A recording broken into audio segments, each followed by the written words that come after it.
Okay.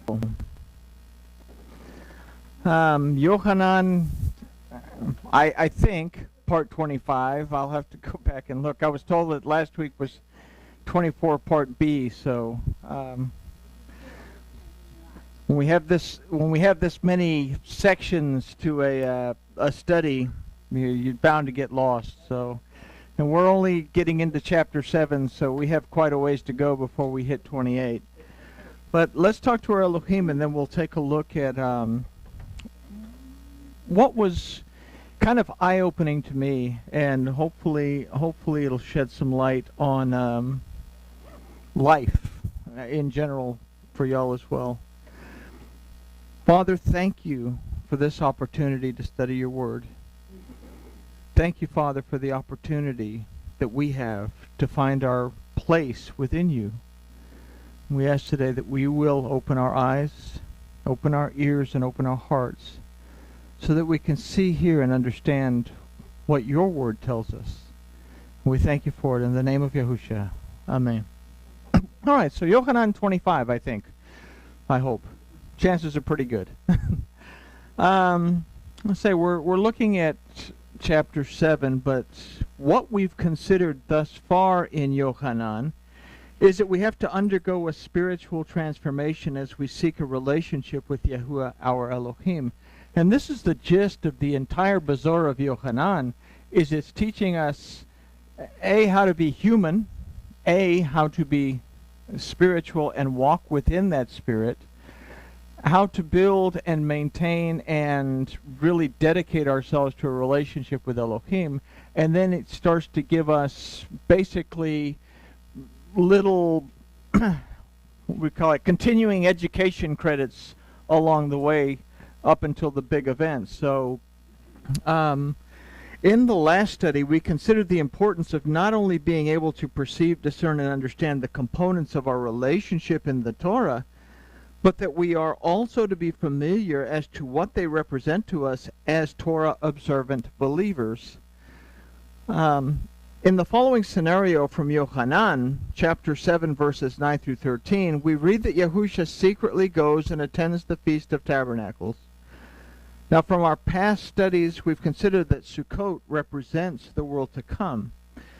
When Yahushua proclaimed that the kingdom of heaven was at hand, we considered the idea that the kingdom is present, that we have the choice whether to live in it or not to live in it, whether to live according to the rules and the laws and the statutes and the ordinances of that kingdom or not. So, if so, it's a spiritual kingdom that we must become aware of in our daily lives, and that and in that seek to not only live according to the rules of that kingdom, but be aware that in doing so we move towards the deliverance and restoration of Yahuwah, that is Yahusha.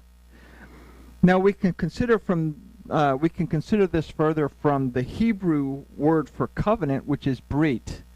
Now, you have masculine words and you have feminine words in Hebrew. Brit is a feminine form, and the feminine in the Torah always represents some type of spiritual aspect. So if we consider the words Brit Hadashah, meaning restored covenant, we can consider the restoration of the spiritual bond between the physical world of the Adam and the spiritual realm of Yahuwah Elohim. We are entering into a restored spiritual covenant. And we considered this some time ago when we discussed that the children of Israel went to Samuel and said, we want a flesh and blood king like everyone else. So they got a flesh and blood king like everyone else. Elohim says to Samuel, they're not rejecting you, they're rejecting me. Okay? Then we have this long succession of kings, and then when we read the genealogy, if we read it correctly in Matthew, that Joseph was the father of Miriam, not the husband of Miriam in that particular genealogy, then it gives us 14 generations that Miriam would give birth to the legitimate flesh and blood king of the Yehudim. He was the direct descendant that would become the physical king. The physical king died. And then we discussed that the 40 days that Yahushua was seen represents a transition. And the 10 days that remain between Passover and Shavuot, we have that 50 days. 40 days he was seen to represent a transition. 10 days that represents for us, gives us an idea of this letter Yod, that it was a transition back to Yahuwah Elohim as king. So it was a transition back to a spiritual realm. If we remember all that, then we have to understand the covenant that we're in is a spiritual covenant. It is very much a spiritual covenant that requires us as flesh and blood beings to keep the Torah, to observe the Torah, to do what the Torah tells us, because it's telling us as flesh and blood people how to act in a physical flesh and blood world and be in agreement with Yahuwah Elohim. So everything is involved now, both physical and spiritual. Everybody with me, I hope? Okay, so, all right. So, Brit Hadashah, meaning a restored covenant. It's the restoration of a spiritual bond between the physical world of the atom and the spiritual realm of Yahuwah Elohim. So with this in mind, we have to consider every day that we live in a covenant relationship with Yahuwah Elohim to be as if it were Sukkot. Okay? You know, like I say, Sukkot's coming up. We celebrate Sukkot one time a year. We build a sukkah. We have fun. We eat, because that's what we do. But when we consider this concept of Sukkot as being the world to come, that it is actually a representation of not only the day of Yahuwah, the millennium, but also in the 8th day after the millennium, after that final little bout with the Satan, the world to come, we look at ourselves as being in Sukkot every day, that every day we are surrounded by our Elohim, and that every day we are responsible for maintaining the same integrity that we would if we were in that millennial time, or if we were in the world to come. So we are living, moving, and have our existence within the sukkah of Yahuwah's anointing, a concept that brought hope, peace, and comfort to a struggling Yochanan community. I say, Yochanan is ministering directly to the Yochanan community, and he's doing it in the form of what we would call a gospel. And underlying in this are things that the Yochanan community can understand. What he's saying is, you exist within the kingdom now. Within Yahuwah Elohim you exist now, and you are in a spiritual relationship now. So regardless of what happens to you on the outside, remember that spiritually you are connected to your Elohim. I guess it would have been some semblance of comfort. The belief systems, I would imagine, back then were a lot stronger than our belief systems today, because you didn't have so many to choose from. So considering this, let's take a look at the verses for this study. And we're going to look at Yochanan chapter 7, verses 9 through 13. What we have here, this is from the Bazora that I'm preparing. So hopefully within the next few months we'll have the complete Bazoras in Hebrew and English that we'll be able to actually study deeper at home. And having said these things to them, he remained in Galil. But when his brethren had gone up to the feast, he then also went up, not publicly, but as if it were in secret. The Yahudim therefore sought him at the feast and said, "Where is he?"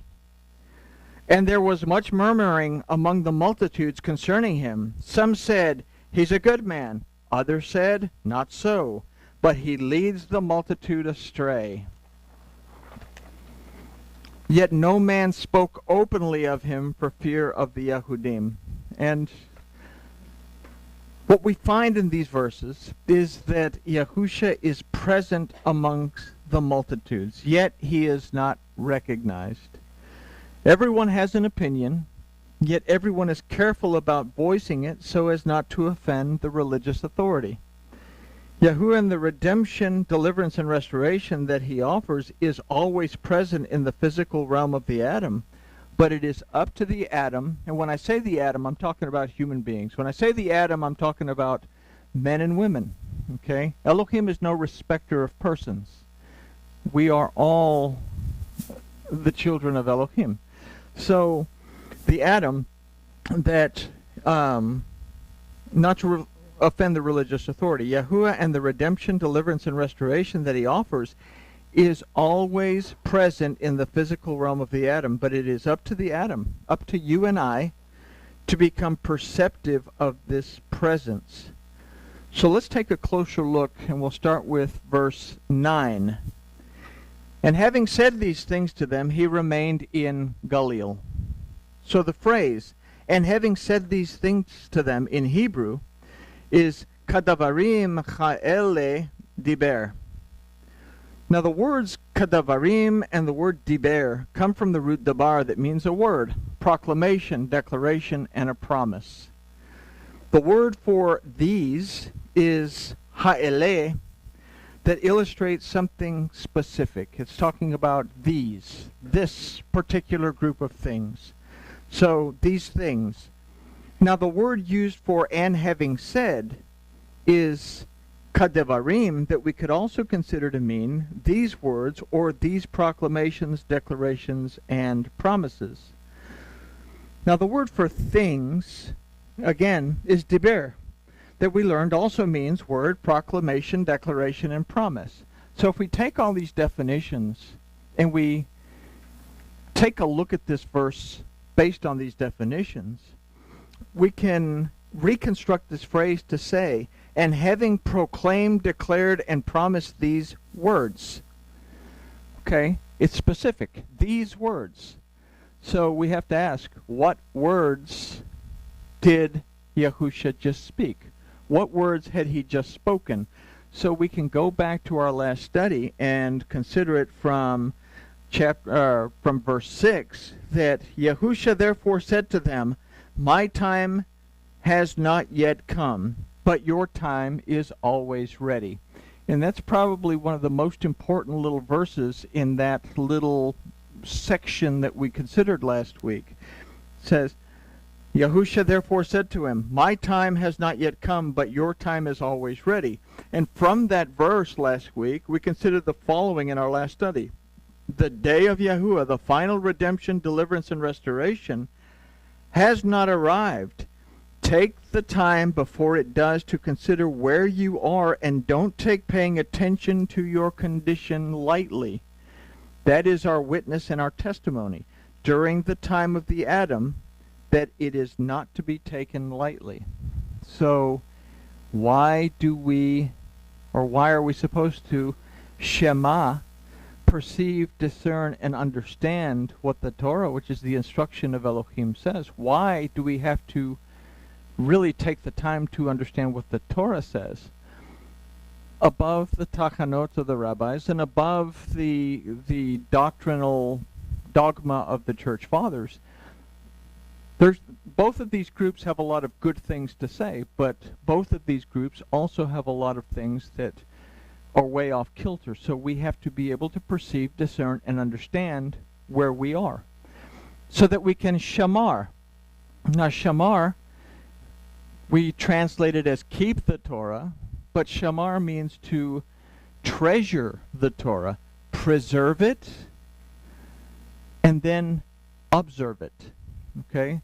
So Yahusha said, until heaven and earth pass away, not the yod or the kotz of a yod, not the smallest letter, the smallest mark on that letter, will by any means pass away. And we consider that from the Aramaic and the Hebrew of this, it says, and he that says that it has will be called the worst from the kingdom of Elohim. So, we dumb it down in our Greek translations. They'll be called the least from the kingdom of heaven. They'll get the janitor's job. But it literally says they'll be called worst from the kingdom of heaven. That means you're not even going to be there. So Our job is to perceive, discern, and understand what the Word says, then preserve it, treasure it, it's valuable, and then observe what it says and apply it to our lives. So, this goes back to, again, that it's our witness and our testimony. And if that's the case, we should not take what we do in our lifetime lightly. So what we're going to consider in the next few verses is that the spiritual realm of Yahuwah Elohim and the redemption, deliverance, and restoration that it contains is not visibly seen in the realm of the atom until the atom seeks to become aware of it. Okay? We don't see it until we seek to become aware of what it says. And then once we begin to apply the Torah to our lives, we literally find ourselves feeling that connection, that relationship with our Elohim. It becomes real to us, as opposed to simply, well, I got to go to church on Sundays if I have time, because that's the only time that God exists, is for a couple of hours on Sunday. Hope the pastor's not long-winded, because the lines at Applebee's get really long. That's the relationship that a lot of people have with our Elohim. But if I say that within Yahuwah Elohim I live and move and have my existence, then I understand that this relationship is a 24-hour-a-day, 7-day-a-week thing. Even when I'm asleep, I have this relationship with my Elohim. So, again, it's not visibly seen in the realm of the atom until the atom seeks to become aware of it. We wait for Sukkot without realizing that we are spiritually in Sukkot. And we must ask, do I only consider Yahusha when I come to, turn the page, Torah service? It is because of this Yahusha remained in Galil. Now the word for "and he remained" is Vayitema Chema. Try saying that real fast 5 times. Vayitema Chema. That from the root yatar means to preserve as well as to be left as a residue. The very few times that this word yatar is used for remain throughout the Torah. Okay? The Paleo-Hebrew of this word illustrates the head, the resh, and then the teeth for the shin. It is this root that's used that illustrates to us the pressing of authority. The root of yatar, the root yatar, was the word used when the locusts had consumed the balance of the grain harvest in Egypt during the plagues of Egypt, where not one grain remained. So this is a kind of a serious thing that he remained, that he yatar in Galil, because it brings up a question for us, and I'm probably getting way ahead of myself, so I'll just back off a little bit. The name Galil means a circuit or a circle. The root of this word is galal, that means to trust or to turn away. So we have meanings in this word yatar that means to, I lost myself, that means to preserve. Okay, if I preserve something, that means it's going to be okay. I'm going to take care of it. I'm going to polish it and make sure it, or to simply consider something to be a residue. And if I see a residue on something, what's the first thing I want to do? I want to wipe it off, okay? So there's a choice there. The second choice is that I have a choice that I can either trust or I can turn away. Now the name Galil represents to us an idea of circling through, or circling thought processes of trusting in or turning away from something. If we consider that it was Yahusha that remained in Galil, then we can consider an idea of trusting in or turning away from Yahusha. Adding the word for remain, that is yatar, meaning to preserve or to be left as a residue, and the Paleo-Hebrew that illustrates the pressing of authority, we can formulate a question that we have to ask of ourselves. Am I in a revolving spiritual state where Yahusha is preserved in one instance and becomes as residue in the next? Am I pressing against the word and the authority of Yahuwah my Elohim? Yahusha had said that his time had not yet come, but he also said that our time was always here. It is our witness and our testimony during the time of the Adam that is not to be taken lightly. So, having considered this, let's look at verse 10. But when his brethren had gone up to the feast, he then also went up, not publicly, but as if it were in secret. So what was said in verse 5 about Yahusha's brethren? Verse 5 says, for even his brethren did not believe in him. So it's in this verse that we have to consider whether or not we are aware of the presence of the redemption, deliverance, and restoration of Yahuwah in our daily existence. We could take that one step further, because not only does Yahusha represent this, but he also represents the word in and of itself. So, am I aware of the word of Yahuwah in my day-to-day existence? Okay? What is the status of our belief? When do we believe, or when are we prone to believe more than at other times? In the phrase, his brethren had gone up to the feast, we can consider an idea that when we are in religious mode, or the feasts, is when we would be more prone to think about all that God stuff. So there's one thing. Does my perception of a relationship with my Elohim only exist during certain parts of my week, or even certain parts of my years? We'll find here in a little bit. So we can consider this question. Are we only aware of Yahusha, or more specifically Yahuwah our Elohim, during our religious time, when we gather for Torah study or for the festivals? Is this the only time that our Elohim is preserved? We say, or is he simply a residue in our daily existence? Consider that some people only come around for the feasts and festivals. In Judaism, some people only attend Yom Kippur. I read a story about Jewish gangsters, and it says you wouldn't see them around the synagogue throughout the year, but on Yom Kippur they were always there. So, but it's true. Yom Kippur is the one time of the year that most people will attend, whether they're secular Jews, atheist Jews, or Messianic people.